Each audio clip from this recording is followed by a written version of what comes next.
peace of Christ be with you. This is the Midweek Reflection for Third Reformed on December 9th. And we are in the second week of Advent, the week where we light the candle for peace.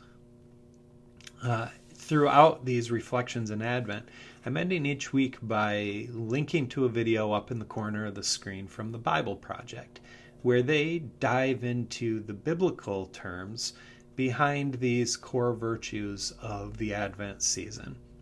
Now, I know that we pastor types probably have a tendency to overdo talking about the Old Testament Hebrew and the New Testament Greek terms that get translated into our English Bible. Some of that is inevitable when you've paid your dues and gone through the work of learning to work with those languages and probing the layers of meanings. You recognize that some things get lost in translation.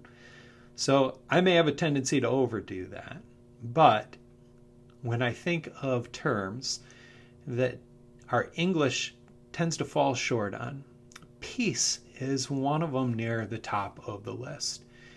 Because in my experience, our understanding of peace is the absence of violence. So when there are warring nations and they arrive at a peace accord, it means the end of open hostilities, the laying down of arms. But the biblical notion of peace runs much, much deeper than that. In particular, the term shalom from the Hebrew of the Old Testament. It speaks not just to the absence of violence and conflict, but to the presence of wholeness. And as you'll learn when you link through to the video, that is really what shalom means, completeness. Something where there are composite parts, but they're all knit together and holding firm as they were designed to do. Now, that's a pretty radical departure from just being content with the absence of violence. It makes me wonder when we talk about Jesus as our Prince of Peace, when we hear Paul encouraging us to maintain the unity of the Spirit through the bonds of peace.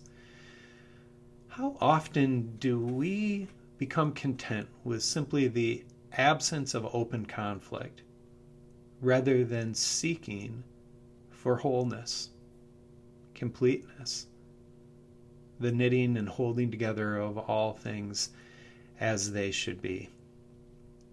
I've found myself wondering about that a lot throughout this year as we have been met with so many challenges, so many changes, many of them not of our own choosing, many of them things that we are facing for the first time.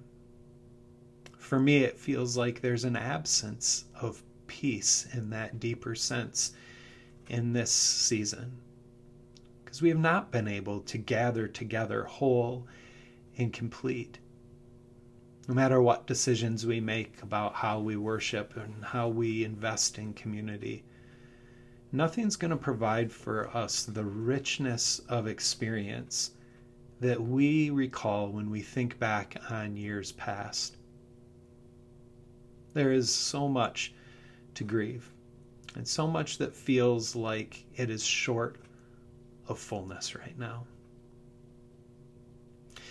So perhaps this midweek reflection is just an invitation for you to join me in praying for peace, and longing for peace, and perhaps most importantly, working for peace within our life as a church, within your family, either your nuclear family in your home or your more broad family that you may or may not be gathering with this holiday season, and within your heart as well.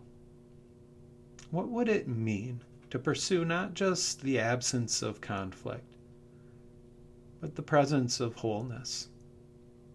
What would it mean for you to look to Christ as the Prince of Completeness, who longs to put together all things in the way that they are intended to be, so that they can be solid, they can be strong, so that they can flourish. Well, Advent is a season of waiting and watching. And part of what I wait and watch for is next year, when hopefully we find ourselves in a drastically different situation. And Advent can be a season where we fill the sanctuary to the rafters to sing and celebrate the coming of our Savior. But I know that this season also calls us to pursue peace right here, right now, in a time where it feels like so much is pulled apart. We are called to be those who bind together. So truly, in the week to come, may the peace of Christ be with you.